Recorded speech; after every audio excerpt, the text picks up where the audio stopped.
reiškia, komiteto posėdį, kaip įprasta dalyvauja visas komitetas. Tai labai malonu matyti. Tai yra, reiškia, posėdį. Mūsų klausimus pristatys Kristina.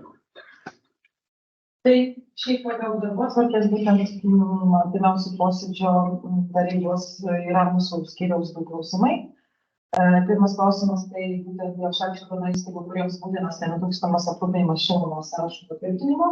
Tai teikiam tarybai tvirtinti sąrašą, kuriame yra 3 punktai. Tai yra Šalčio savivaldybės ligoninė, Šalčio pirminis sveikatos priežiūros centras ir Eišiškių asmens sveikatos priežiūros centras.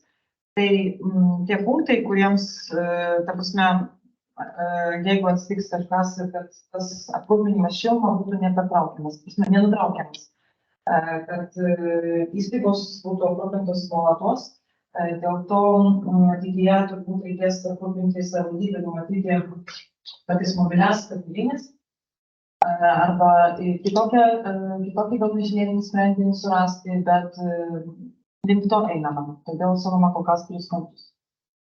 Bet kokie būtai dar nežinomi. Ne, kol kas sveikatos įsakymas pasikeitė būtent, ir ten matyti, mes turim tiesiog dabar įstatymų nustatyti tvarką, patvirtinti sąrašą, o toliau laikas paveiks. Kokiu tempu. Nes iki šiol, aišku, kaip ir minėjau, kad pastatai kažkada buvo statomi ir niekas apie tai negalvojo, o šiandien, jeigu kažkoks pastatas ligoninėje yra statoma, tai aišku, numatoma yra viskas, ne? Ar jis centralizuotas ir tas vietinis, sakykime, kad būtų pasiruošta bet kokiai situacijai. Ir kad vis tik galėtų būti paslaugom, tai yra vandeniu, nuotekom, šiluma ir toliau. Tai va, tai koks yra projektas sprendimas.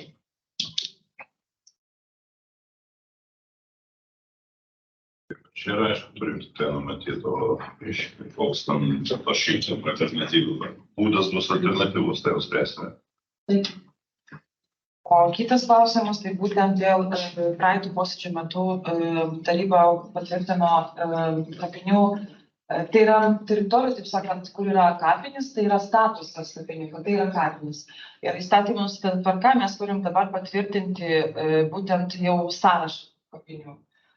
Tai formaliai yra tas pats sąrašas, tiesiog, jisai ten buvo apie statusą kalba, o dabar tiesiog, kad tai yra kapinis, būtent kapinių, ta prasme, pavadinimas, ten veikiančios, neveikiančios, būtent visa informacija, tai va, tą sąrašą mes pagal įstatymus turime tą patvirtinti. Sakyčiau, kad tai yra formalumas, bet reikiant.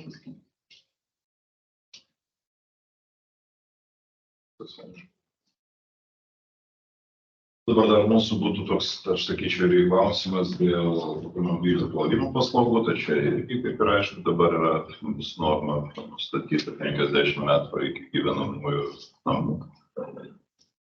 Tai čia rūdėjo, taip pat architektūros skyrius daugiau rekomenduos, kad čia yra. Tačiau viskas yra aišku,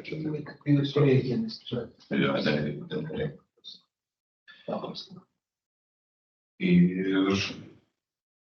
Ir darbotvarkę mes nagrinėjame, bet gal yra kažkokių klausimų. Gal tiesiog pakomentuosiu dėl leidimo tvarkybų parduoti nekilnojamą turtą, tai mūsų komunalinė įmonė kreipėsi į mūsų turto valdymo skyrių, kiek yra žinoma, ir kad pačios bendrovės valdyba irgi priėmė sprendimą, kad tą nenaudojamą turtą, ta prasme, parduoti. Tai dėl to turi būti sprendimas tarybos, nes įmonė kitaip negali pagal savo įstatus veikti ir priimti tokius sprendimus. Kas liečia būtent komunalinį, jeigu taip sukės. Prisvarbinti. Turbūt. Nustatytas skyrius irgi.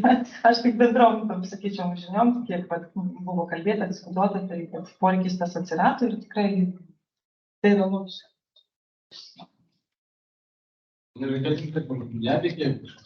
Tiesiog nebenaudojami jie visiškai. Jau. Čia gal eksploatacija. Su geležinkeliais iš paprastas, tai toks buvęs pastatas geležinkelių.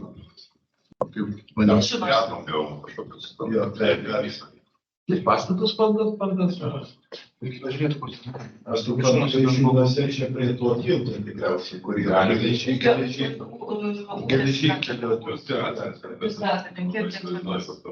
tai greičiausiai ta, kur prie geležinkelio hidroforas ten stovi vandens ir greičiausiai ten. Kur dar trasa eina, Nasaros laiko. Aš kiek supratau, kad ten yra vienas iš pastatų.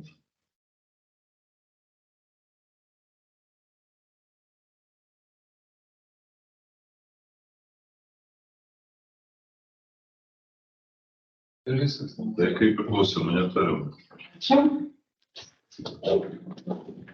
Kažką kviesti, nekviesti.